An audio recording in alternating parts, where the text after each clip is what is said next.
저희가 오른쪽에 보시면은 저희 그 테이블에 보시면은 저희 나라가 이 정부에서 앞으로 CO2를 이렇게 감축해 가겠다는 로드맵을 발표한 적이 있습니다. 여러분 아마 아시는 분도 계실 텐데요. 이게 굉장히 챌린징합니다. 이게 여러분들이 아마 숫자로는 잘 느낌이 안 오실 텐데요. 이 양이 어마무시합니다. 그리고 또 하나의 문제점은 현재 여러분들 중에서는 아마 이러한 기술을 아시는 분도 계시겠지만 대부분은 저런 기술 자체의 존재성도 모르시는 분도 많으실 겁니다. 실제로 저도 이제 공과대학 교수지만은 한계가 있는 게 이러한 아까도 말씀드렸지만 하나의 솔루션으로 모든 걸 다 해결할 수 없기 때문에 각각 포인트 소스라는 표현을 쓰는데요. CO2가 나오는 소스에 따라서 저희가 기술을 개발을 독립적으로 또 개발해야 되는 약간 어려움도 있습니다. 그런 걸 봤을 때 오른쪽에 표를 보시면은 저희가 배출된 양을 줄이겠다는 목표를 잡았는데요. 이거를 달성하는 게 굉장히 어렵습니다. 또 하나 좀 말씀을 드리면요. 지금 나와 있는 CO2를 잡는 것 자체는 중립입니다. 말씀드리면은 나오는 CO2를 잡았기 때문에 결국 밸런스는 0입니다. 하지만 그거로서는 저희가 현재까지 나와 있는 CO2를 더 이상 줄일 수는 없는 거죠. 결국 밸런스만 되기 때문에. 그래서 앞으로 저희가 공기 중에서 CO2를 잡는 기술이라든지 또는 바다에서 CO2를 잡는 기술들에 대한 거를 굉장히 많이 연구를 하고 있습니다. 결국은 ESG라는 걸 저희가 달성하기 위해서는 좀 이따 저희가 또 말씀드리겠지만 저희가 수동적인 방식이 있고 능동적인 방식이 있습니다. 수동적인 방식은 어떤 거냐면은 제가 발생할 수 없으면 다른 사람이 하는 거를 대신 가져와서 저희가 달성하는 방법이 하나가 있고요. 두 번째는 제가 직접 달성하는 방법이 있습니다. 그런데 지금 최근에는 대기업들이 저희 나라 대기업들이 이제 본인들이 직접 한번 이런 거를 달성해 보겠다고 해서 예를 들어서 제가 이제 포스코 모델을 한번 가져와 봤습니다. 포스코에서도 그린 수소 모델이라는 것은 결국은 수소를 원래는 약간 깨끗하지 않은 수소였는데 이거를 좀 더 깨끗한 수소, 그린 수소로 가져오겠다. 이것도 결국 ESG에 당연히 이제 순항하는 그런 표현이 되겠네요. 왜냐하면 그린 수소라는 표현을 썼기 때문에. 그리고 또 오른쪽에 보시면은 롯데케미칼 같은 경우는 이제 그 멤브레인이라는 표현을 써서 이산화탄소 잡는 기술을 또 한번 개발해 보겠다. 이런 걸 또 이제 제안을 하고 있습니다.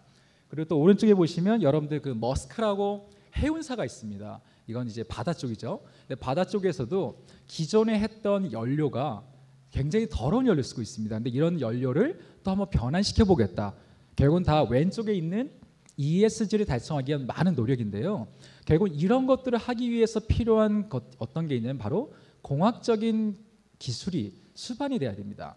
왜냐하면 이러한 거를 달성하는 그 상황에서도 그린 수소를 표현한다고 해도 그린 수소를 만드는 그 과정에서도 또 엄청난 양의 CO2가 나올 수밖에 없는 그런 과정이거든요. 이게 전체적으로 우리가 ESG 중에 E 중에서 또는 그린 수소만이 아니라 이제 탄소 중립으로는 어떤 영향이 있는지를 좀 더 들여다보는 그런 또 기회가 됐으면 좋겠습니다. 제가 오늘 케이스 스터디로 몇 가지 한번 가져와 봤습니다. 그래서 저희가 실제적으로 탄소 중립이라든지 ESG를 했을 때 어떻게 우리가 솔루션 낼 수 있는가. 한 예로 저희가 만약에 외국에서 수소를 수입해 온다고 했을 때 단순히 생각했을 때는 가까운 곳에서 많이 수입하면 되지 않을까라는 생각을 하실 텐데요. 그거보다는 오히려 앞으로는 저희가 경제성하고 환경성 이런 것들을 잘 고려해서 어느 나라에서 얼마큼을 가져오는 게 최적의 솔루션을 줄 수 있을지 이런 것들을 여러분들이 이제 앞으로 고민하셔야 될 것 같고요. 그 다음에 두 번째 케이스로 제가 가져왔던 거는 그러면 우리가 메탄올이라는 연료를 만약에 쓴다면 이 메탄올은 또 어디서 가져올 것이냐. 그냥 메탄올은 뭐 공장에서 가져오는데 이 공장은 또 어떻게 메탄올을 만드냐 이런 것들을 고민을 해보셔야 될 것 같습니다. 그래서 제가 이런 것들도 마찬가지로 경제성하고 환경성을 저희가 고민해야 될 것 같습니다. 그 다음에 이산화탄소 포집이 굉장히 중요한 기술인데요. 이산화탄소 포집 중에서 저희가 또 고민해봐야 될 것은 각각의 솔루션, 각각의 포인트에서 나오는 CO2를 잘 잡는 게 중요하다고 말씀드렸지만 이러한 것들을 또 어떻게 다시 또 재생해서 어차피 탄소 중립이든 ESG든 저희가 효과적으로 자원을 재순환하고 이런 것들이 굉장히 중요합니다. 그래서 이런 것들 어떻게 또 설계를 잘할 수 있냐 이게 또 엔지니어링의 저희의 관점이라고 볼 수가 있습니다. 그래서 오늘은 제가 여러분들한테 공학적인 관점에서 저희가 탄소 중립하고 ESG에 대한 그런 역할을 한번 말씀드려봤는데요. 뭐 짧은 시간에 많은 걸 도래지 못했지만 그래도 여러분한테 드리고 싶었던 메시지는 탄소 중립과 ESG를 할 때도 이런 공학적인 관점에서 다양하게 좀 봐야 된다는 걸 한번 말씀드려봤습니다. 자, 지금부터는 이 뭐 세 분의 그 발표에 대해서 생각하시는 바에 대해서 두 분의 이제 패널 지정 토론자들을 모시고 말씀을 또 듣도록 하겠습니다. 한국기술교육대학의 김우철 교수님께 토론 마이크를 넘기도록 하겠습니다. 토론해 주시죠. 먼저 첫 번째 강연에서는 ESG 시대 탄소 중립을 위한 산업에서의 엔지니어링 역할을 탄소 포집 저장, 카본 캡처 스토리지와 탄소 포집 활용, 카본 캡처 유틸라이제이션과 연계해서 설명해 주셨습니다. 특히 탄소 중립을 위해서 탄소 배출 부분도 중요하지만 탄소 흡수 및 제거도 중요하며 이를 신산업으로 고려 및 연계할 수 있다는 것이 개인적으로는 인상적이었습니다. HRD 관점에서 보면 탄소 포집 저장과 탄소 포집 활용을 추진 및 구현하는 데 중요한 라이프 사이클 어세스먼트라든지 이코노미 애널라이시스, 비즈 모델, 프로세스 시뮬레이션이라든지 디지털 트윈, 메타버스 등의 분야의 전문가를 육성하고 이를 바탕으로 아까 말씀드렸던 탄소 포집 저장과 활용을 하나의 신규 산업 수준으로 확대 및 고도화시키는 노력이 필요하고 중요할 것으로 판단됩니다. 그러한 맥락에서 발표해 주신 임한권 교수님이 계신 유니스티에서 탄소 중립대학원을 설립하고 그래서 그를 통해서 전문 인력을 육성하고 계시고 있고 기업들도 이러한 인력들에 대해서 우선 채용 등의 관심을 보이고 있는 것이라고 생각이 됩니다. ESG를 고려한 기업 경영에서 핵심은 주제 강연에서도 강조했듯이 ESG 노력과 투자와 기업 성과를 별개로 고려하지 않고 반드시 연계하는 것입니다. 그리고 environmental 차원에서는 환경 차원에서는 태양광을 포함한 재생 에너지 활용대 제고와 노후화된 시설의 어떤 친환경 시설의 교체, 친환경 재료 및 기술 활용, 그다음에 디지털 트랜스포메이션, 디지털 전환을 활용한 페이퍼리스 업무 추진 및 결제 단순화 등을 고려할 수 있을 것입니다. 끝으로 가버넌스 차원에서는 지배구조 및 경영 관련 정보의 투명화, ESG 전담 조직, 실무 협의체, 그룹 협의체, CEO 협의체, ESG 자문그룹, 사회 전문가를 포함한 ESG 자문그룹 설치, 회사 경영에 있어서 ESG 관련 다양한 이해관계자에 대한 의견 반영 채널 구축 및 확대, ESG 경영 및 정보 공개 등에 대한 지속적인 모니터링 및 관리 등을 고려할 수 있을 것입니다. 굉장히 많은 내용들을 담아서 잘 요약해서 말씀해 주신 것 같습니다. 자동차연구원의 김현영 본부장님의 토론을 듣도록 하겠습니다.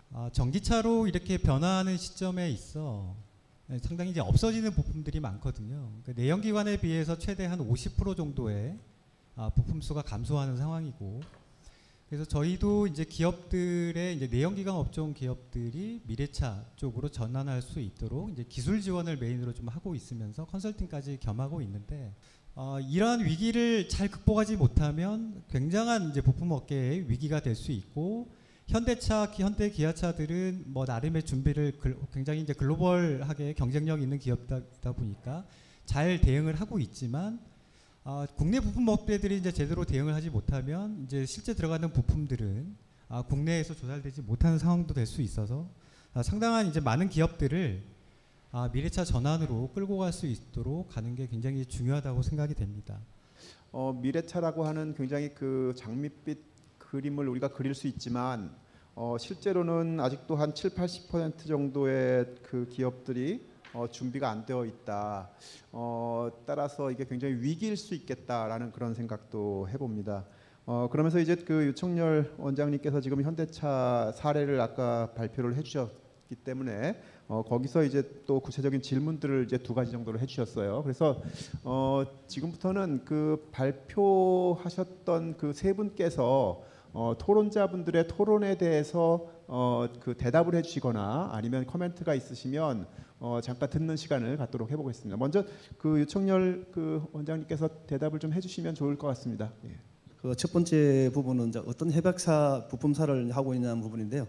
이번 저희들이 그 산업전환공동훈련센터에 대한 그 협약사는 그 1차, 2차, 3차 전 산업이 다 가능하게 되어 있습니다. 기존에 했던 대종소 상생은 대기업은 참여가 불가하게 되어 있는데요. 이번 건은 전체 다 전 산업이 확대하게 돼 있어 가지고 전 부문이 부품사 전 부문 협약사들이 다 협약서를 우리가 현대자동차와 기업 계약을 맺게 되면 다 교육이 가능하게 되어 있습니다.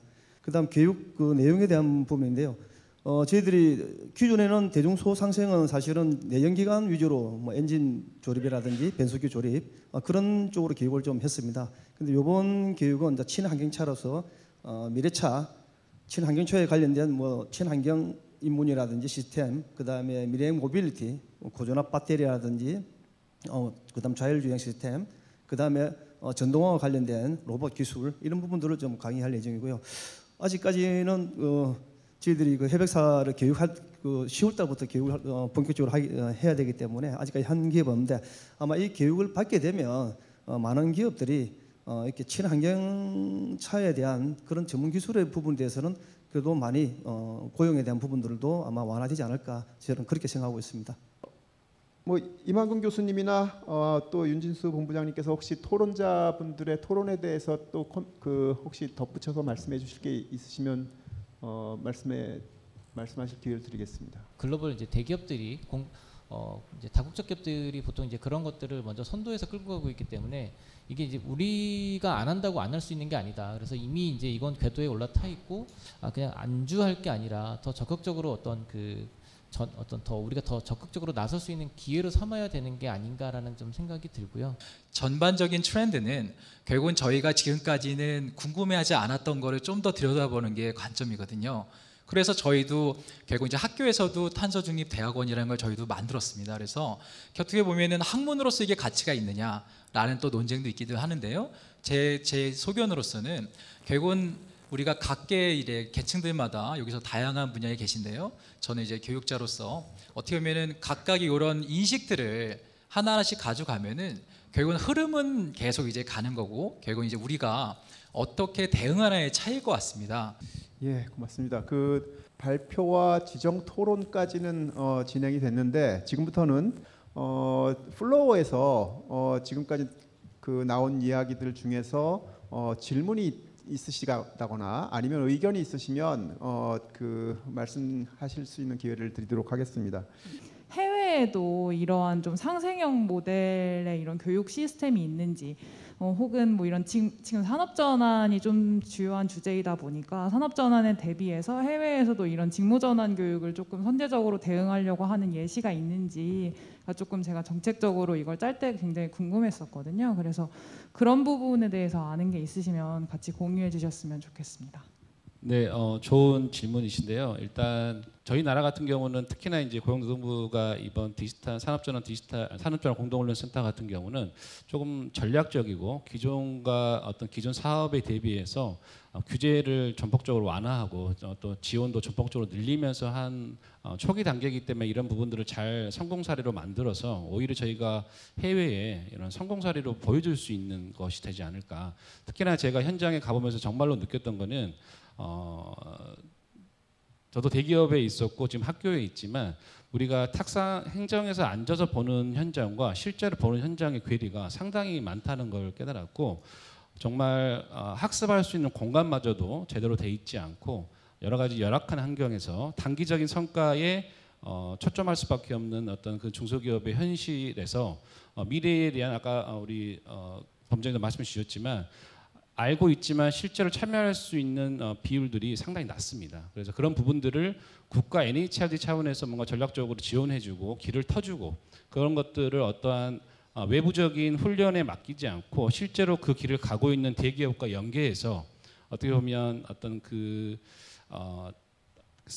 쌍을 만들어주는 거죠. 매치메이커가 돼서 그 길을 갈 때 같이 따라갈 수 있는 길을 만들어주면서 가면서 선순환의 구축 사례를 만들어주는 것은 매우 유용하고 특히나 훈련의 가장 큰 목적은 훈련 전이 트레이닝 트랜스퍼가 돼야 되는데 그 훈련을 받고 그 쓰는 그 목적지가 자기 본인들 기업들이 예를 들면 현대사 같은 경우는 바로 납품하는 대기업과 연계되어 있기 때문에 그런 연계성상에서의 이런 산업전환 공동훈련센터가 세팅이 되었기 때문에 그런 이제 향후에 성과가 잘 진행되고 모니터링이 돼서 성과가 공유된다면 훨씬 좋은 확산 사례가 되고 역으로 저희가 모범 사례가 되지 않을까 하는 생각은 해봤습니다. 네, 감사합니다.